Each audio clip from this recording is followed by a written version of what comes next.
Տիկին Ղազարյան երեք հակակոռուպցիոն կոմիտեն տեղեկություն տարածեց, որ ուժեղ Հայաստանի արտաշատի գրասենյակում խուզարկություն է տեղի ունեցել եւ 14 անձ ձերբակալվել էր, այնուհետեւ ավելի ուշ տեղեկացրեցին, որ ընտրակաշառքի հետ կապված մեկ անձի մեղադրանք է առաջադրվել, կրկին կին է, մի քանի օր առաջ էլի նման մի դեպք եղավ էլի ուժեղ Հայաստանի հետ կապված, առհասարակ ուժը այս տեսակ ձևով առաջ գնալու մեջ է։ Անկեղծ ասած, եթե իրապես միշտ եմ կրկնել, եթե մարդ իրապես ուժեղ է եւ ունի ժողովրդի աջակցությունը, իսկ ուժեղ կարող է լինել այն առաջնորդը կամ այն ուժը, ով ունի ժողովրդի իրական աջակցությունը, ապա այդպիսի քայլերի բնավ չի գնա, սակայն դա սովորութային բնույթ էլ ունի, այսինքն այս ուժերը այլ կերպ չեն պատկերացնում իրենց իշխանության գալու ճանապարհը, որովհետև գիտեն, որ ժողովուրդը իրենց կողքին չէ, այդ մեկ։ Երկրորդը շատ հետաքրքիր տենդենս ենք նկատում եւ դա փաստել են նաեւ իմ գործընկերները, որ այս ուժը ինչ է անում, թաքնվում է կանանց հետևում, ինչը շատ տգեղ երևույթ է, որին մենք ականատես ենք լինում, որպեսզի հետագայում էլ նման դեպքեր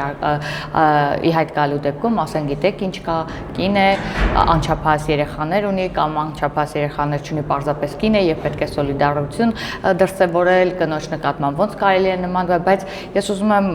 հասկանալ, թե այդ կանայք ինչպես են գնում այդ քայլին, առանց իրենք մտածելու իրենց ընտանիքի, իրենց համբավի, իրենց անվան մասին, եւ եթե իրենք իսկապես մտածում են իրենց երեխա, իրենց ընտանիքի մասին, չպետք է գնան այդ քայլի։ Այնուամենայնիվ այս կանայք իրապես օգտագործվում են այս ուժի կողմից։ Գոհար Մելոյանն էր գրառում կատարել այդ մասին, թե իշխանությունները թիրախավորում են հատկապես կանանց, առհասարակ այսինքն կարելի է գնալ ինչ-որ քրեորեն հետապնդելի արարք թույլ տալ եւ հետո ասել, որ կանայք են պետք է ներել, պետք է արդարացնել։ Մենք արդեն տևական ժամանակ է բազմաթիվ նման դեպքերի ականատես եղել ենք։ Դեռ անցյալ տարվանից խոսում էին, թե սրբազաններին պետք չէ օրենքի առաջ կանգնեցնել, որովհետեւ իրենք վեղարավոր են, բայց մենք տեսանք ինչպիսի վտանգավոր քայլերի են գնացել, նրանից հետո անչափահաս է կամ չափահաս է, ինչ որ արարք է գործել, պետք է ներել, որովհետև անչափահասության խնդիր կա, հիմա էլ կանայք, գիտեք, երբ որ իրավական երկրում ես ապրում եւ դու գիտես քո քայլերը ինչին կարող են հանգեցնել, եթե ինչ որ մի բան անում ես, պետք է մտածես նաեւ դրա պատասխանատվության մասին եւ այստեղ բնավ կարեւոր չի ինչ սեռ ես, ինչ տարիք ես, ինչպիսի կարգավիճակում ես, պետք է պարտադիր մտածես, թե ինչ հետևանք կարող է առաջացնել քո այս կամ այն գործողությունը։ Ես իրապես ցավում եմ, որ կանայք են հայտնվել իրավապահների ուշադրության կենտրոնում, բայց նաև կոչ եմ անում, որպեսզի չտրվեն այդ ուժի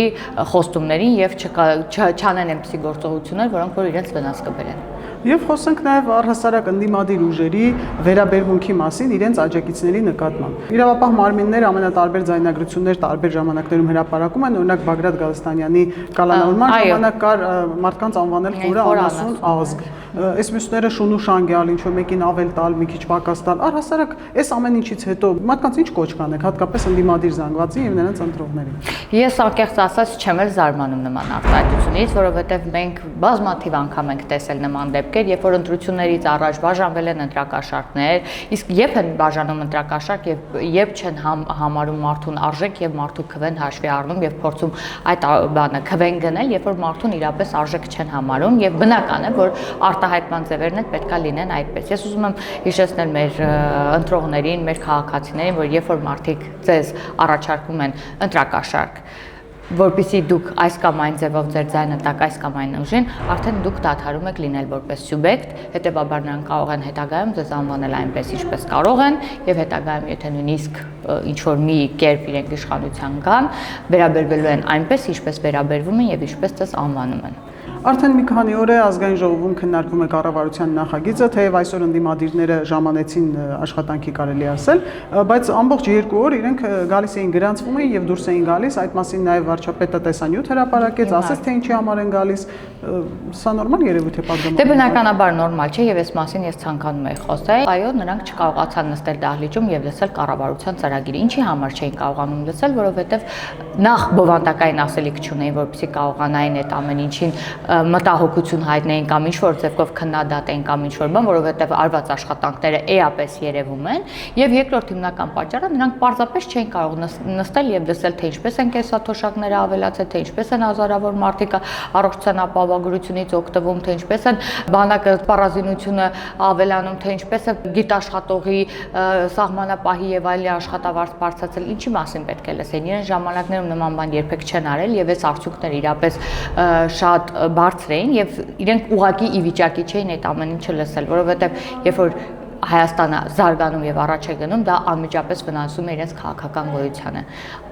Այ ընդդիմադիր գործիչներին, երբ լրագրողները հարց են տվել, թե ինչու չեք մասնակցում այս ծրագրի քննարկմանը, կառավարության հետ հարց ու պատասխանին, ասել են, թե իբրև թե իրենց թիրախավորում են, իրենց վիրավորում են, վարչապետին էին ակնարկել, նման բան կա։ Նման բան երբևէ չի եղել, որ թիրախավորեն կամ ինչպես պարոն Մինասյանը այսօր փորձեց քիչ առաջ ներկայացնի, անձնական բնույթի վիրավորանք լինի։ Իրենք իրենց են թիրախավորման կենտրոնում դնում, փորձելով ներկայանալ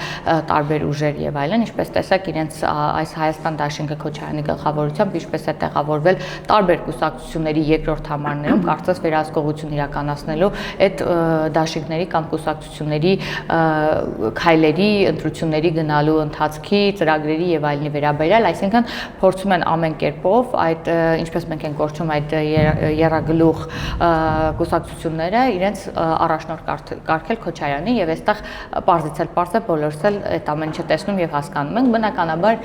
իրենք ելի եմ ասում բովանդակային ասելիքի բացակայության խնդրով չէին ներկայացել եւ չեն կարող լսել թե ինչպես է Հայաստանը զարգանում։ Այո, Հայաստանում խաղաղություն ունի թշնամիներ, հանձինս իրանց, որովհետեւ խաղաղ զարգացող Հայաստանի դեպքում իրենք անելիք ուղղակի չունեն։ Եվ ինչպես կբնութագրեք ընդդիմադիրների դաշտում այդ թռիչքները, հա, Քոչարյանի դաշինքից Ծառուկյանի դաշինք, Քոչարյանի դաշինքից Ուժեղ Հայաստանի կուսակցության ցուցակ, ինչ է կատարվում։ Բոլորը աշխատում են մեկ մարդու վարչապետ դարձնելու համար։ Եվ այդ մեկ մարդը Ռոբերտ Քոչարյանն է։ Բայց իրենք ամեն կերպ փորձում են դա հերքել, Նարեկ Կարապետյանն էլ ամենտեղ հայտարարում էր, որ նախկինների հետ կապ չեն ունենալու, ցուցակի կեսը նախկիններն են։ Այո, բնականաբար այնքան ակնհայտ է ցուցակի կեսը նախկինները, Արամ Վարդևանյանը իրենց երկրորդ համարն է, Թևանյանը Բարգավաճ Հայաստանի երկրորդ համարն է եւ այսպես շարունակ, ել չասեմ հայկականների մի ամբողջ համակարգ ուղղակի ներգրաված է Ուժեղ Հայաստան կուսակցության ցուցակում։ Այնպես որ ինչպես էլ փորձեն հերքել Հայաստանի Հանրապետությունը բոլորս միասնականություն ենք, բոլորի քաղաքական անցյալը բոլորին հայտնի է, այնպես որ այստեղ մանիպուլացնելու հարցը պարզապես չկա, որովհետև Հայաստանի Հանրապետության քաղաքացիները բավականին քաղաքականացված է, ինձանից ձեզանից լավ, շատ լավ ճանաչում է բոլորին, ապրել է բոլորի ժամանակները եւ տեսել է ինչ է կատարվել։ Ես իրապես ցավում եմ, անկեղծ եմ ասում, եւ Հայաստանի Հանրապետության քաղաքացի որպես կասեմ, շատ եմ վիրավորվում, որ նման ուժեր փորձում են ինձ խաբել, մոլորեցնել կամ ինչ որ կերպ փորձեն այսպես կարծես մի